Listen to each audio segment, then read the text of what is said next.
Assalamualaikum warahmatullahi wabarakatuh. Kali ini Pak Miftah akan menyampaikan pembahasan tentang berdirinya dinasti Bani Umayyah, yang mana awalnya berdirinya dinasti Bani Umayyah itu menandakan era baru dalam pemerintahan Islam. Dinasti ini didirikan oleh politikus sulung Muawiyah bin Abu Sufyan. Ia bukanlah saja dikenal sebagai seorang politisi, tetapi juga administrator yang handal dan mudah bergaul dengan semua pihak. Muawiyah mengubah tradisi pengangkatan khalifah dari sistem Muawiyah dari sistem musyawarah ke sistem penunjukan langsung kepada anaknya yang bernama Yazid sebagai khalifah yang menggantikannya. Yang mana kebijakan ini menuai pro dan kontra dari kalangan sahabat yang masih hidup. Ia beralasan kebijakannya ini untuk menyelamatkan persatuan umat Islam dan meniru kebijakan Abu Bakar yang mengangkat Umar sebagai khalifah. Padahal Muawiyah sendiri tahu bahwa Abu Bakar As-Siddiq menunjuk sahabat Umar terlebih dahulu dengan persetujuan pada sahabat yang lain, yang mana juga Abu Bakar tidak menunjuk anaknya sebagai penggantinya. Dalam pembahasan berdirinya dinasti Bani Umayyah ini terdiri dari 4 pembahasan, yang mana yang pertama adalah proses berdirinya dinasti Bani Umayyah, yang kedua fase-fase pemerintahan dinasti Bani Umayyah, yang ketiga tentang wilayah kekuasaan dinasti Bani Umayyah, dan yang terakhir yaitu runtuhnya dinasti Bani Umayyah. Pertama, saya akan memberikan penjelasan tentang proses berdirinya Bani Umayyah. Awal mula berdirinya Bani Umayyah itu terjadi mulai masa Khalifah Utsman bin Affan ketika beliau wafat, seorang pembunuh yang sangat misterius, dan setelah itu diangkatlah sahabat Ali bin Abi Thalib, yang mana Muawiyah menuntut atas Khalifah Ali bin Abi Thalib untuk memecahkan misteri tentang siapa pembunuh dari sahabat Utsman bin Affan itu sendiri. Atas dasar tuntutan tersebut, Muawiyah tidak mau mengakui Ali bin Abi Thalib sebagai khalifah sampai Ali bisa menemukan dan menghukum pembunuh Khalifah Utsman. Karena kengayelan itu, Ali menganggap Muawiyah sebagai pemberontak yang tidak mau mengakui kekhalifahannya. Kemudian terjadilah peperangan antara Ali dan Muawiyah yang terkenal dengan sebutan Perang Siffin.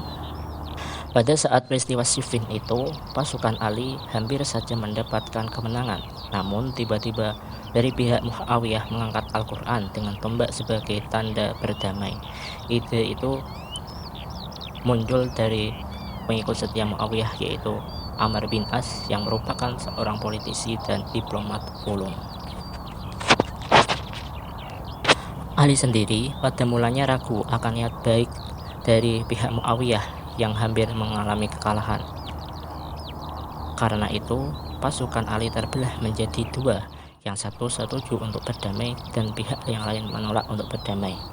Namun akhirnya Ali menerima tawaran damai dengan cara tahkim.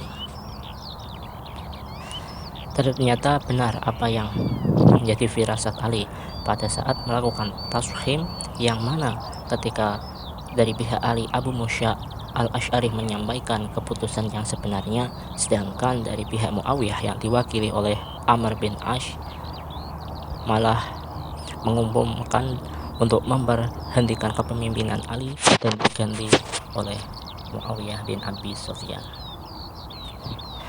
Dari perjanjian itu muncul sebuah kelompok yang bernama Khawarij, yang mana kaum Khawarij menganggap bahwa yang terlibat dalam perjanjian tahkim telah melakukan dosa besar sehingga semuanya harus bertaubat atau dibunuh. Khawarij sendiri juga berencana untuk membunuh Ali, Muawiyah, dan Amr bin As, namun hanya kelompok yang diketuai Abdurrahman bin Muljam yang berhasil membunuh Ali, sedangkan Muawiyah dan Amr bin As tidak berhasil dibunuh oleh kelompok Khawarij, karena kedua tokoh tersebut dikawal dengan pengawalan yang ekstra ketat meniru gaya pengawalan kerajaan Romawi. Selanjutnya pembahasan B, fase-fase pemerintahan dinasti Bani Umayyah, yang mana tentunya dalam pemerintahan ada yang namanya fase permulaan, fase perkembangan, fase kemajuan, dan yang terakhir fase keruntuhan.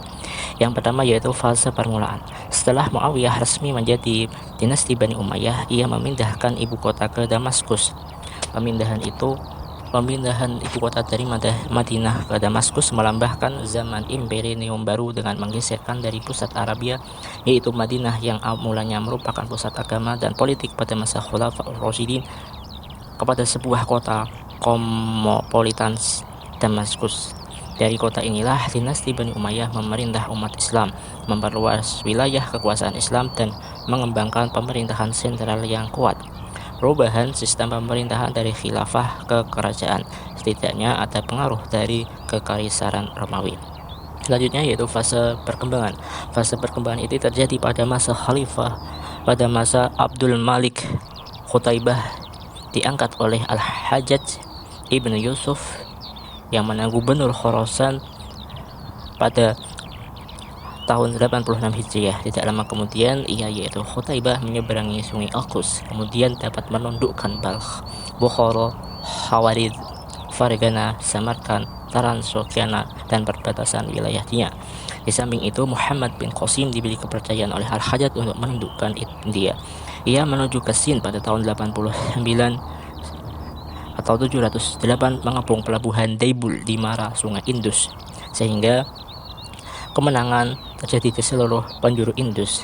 Pada saat tiba di Multan, ada pusat haji yang terkenal oleh orang-orang India di sebelah selatan Punjab. Selanjutnya fase kejayaan. Pada masa fase kejayaan dinasti Bani Umayyah itu pada kepemimpinan pemerintahan Umar bin Abdul Aziz. Beberapa sejarah menyebutkan sebagai Umar II, dikenal sebagai pribadi yang soleh, terpelajar, sangat menghargai ahlul bait, cinta ilmu pengetahuan. Setelah Umar II, pada penerus kekhalifahan lemah akhirnya jatuh. Pada tahun 750, khalifah dinasti Bani Umayyah terakhir yaitu Marwan II berhasil ditangkap oleh pemimpin pasukan Abbasiyah, Abdullah bin Ali, paman khalifah pertama dinasti Abbasiyah, Abu al-Abbas Asyaf, yang mana dalam khalifahannya terakhir dinasti Bani Umayyah, Marwan ibnu Muhammad ibnu Marwan ibnu Al-Hakam tersebut, ia menolak membaiat saudaranya yaitu Yazid bin Walid atau pengganti sesudahnya Ibrahim ibnu Walid. Pada masa itu terjadi banyak pergolakan baik di luar maupun di internal kerajaan sendiri. Ia akhirnya harus menghadapi kenyataan pahit, yaitu Bani Abbasiyah yang merebut kekuasaan dari Bani Umayyah. Bahasan yang C, yaitu wilayah kekuasaan dinasti Bani Umayyah. Selama masa pemerintahan dinasti Bani Umayyah, Imperium Islam berhasil memperluas wilayah sampai batas-batas yang terjauh, membentang dari lautan Atlantik dan Perennes hingga ke Indus dan perbatasan Cina. Perluasan ini hampir tak tertandingi sejak masa klasik dan hanya dilampaui pada masa modern oleh kerajaan Inggris dan Rusia. Pada masa kerajaan tersebut terjadi penaklukan Transoxiana, penaklukan kembali dan pengendalian keamanan di Afrika Utara, dan penaklukan daerah Eropa, sebuah upaya besar yang pernah dilakukan oleh orang-orang Arab, yaitu penaklukan Spanyol. Pembahasan yang terakhir yaitu faktor-faktor kemunduran dinasti Bani Umayyah. Kemunduran dan kejatuhan dinasti Bani Umayyah disebabkan karena beberapa faktor, yaitu berfoya-foya dalam kemewahan, kesukuan, dan sistem kerajaan, serta adanya pemberontakan di mana-mana. Yang pertama yaitu berfoya-foya dalam kemewahan. Hal ini terjadi karena meningkatnya kekayaan negara dan melimpahnya budak. Pada masa itu, sejarawan At-Tabari, Al-Yaqubi, dan Al-Masudi, seperti yang dikutip oleh Philip Khayhiti, mengemukakan para penguasa dinasti Bani Umayyah seperti Yazid bin Muawiyah lebih suka berburu, minum minuman, tenggelam dalam alunan musik dan nyanyian merdu ketimbang membaca Al-Quran dan mengurusi negara. Perilaku tersebut merupakan gambaran dari perilaku buruk, keberobokan moral yang bersifat umum, buruknya kebiasaan terutama minum-minuman keras, perempuan, dan nyanyian telah menjangkiti para pemuda penguasa dinasti Bani Umayyah dan pada akhirnya melemahkan daya juang mereka seperti yang dicontohkan para Khulafaur Rasyidin. Yang kedua yaitu kesukuan dan sistem kerajaan. Karena yang ditunjuk sebagai khalifah adalah anak-anak dari penguasa sebelumnya, seringkali anak-anak yang tersebut yang tidak mempunyai jiwa kepemimpinan, tidak bisa mengatur pemerintahan dengan baik. Ketika negara dipimpin oleh orang yang bukan ahlinya, maka sudah barang tentu akan terjadi problem-problem kenegaraan karena tidak becus sang pemimpin dalam mengelola negara. Yang terakhir yaitu munculnya pemberontak. Kelompok Syiah yang tidak pernah menyetujui keluarga dinasti Bani Umayyah sebagai penguasa, pengabdian dan ketulusan mereka sebagai keturunan Nabi mendapat simpati di kalangan masyarakat pendukungnya. Di sekeliling mereka berkumpul kelompok masyarakat yang tidak puas terhadap dinasti Bani Umayyah di bidang politik, sosial, ekonomi, dan sebagainya.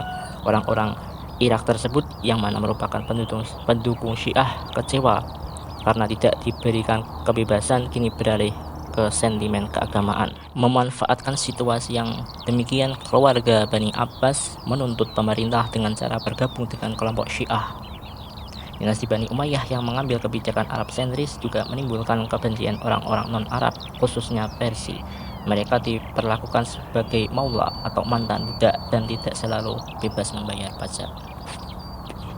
Karena banyak yang tidak puas, maka terjadilah peperangan yang mana pasukan Abbasiyah berhasil mengalahkan tentara Marwan II dan ia menangkap pemimpin dari Bani Umayyah serta pasukannya, kemudian dihukum mati.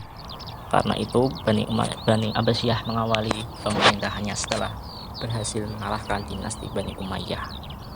Demikianlah penjelasan mengenai sejarah berdirinya Bani Umayyah. Semoga dapat menambah wawasan dan juga bermanfaat. Sekian, wassalamualaikum warahmatullahi wabarakatuh.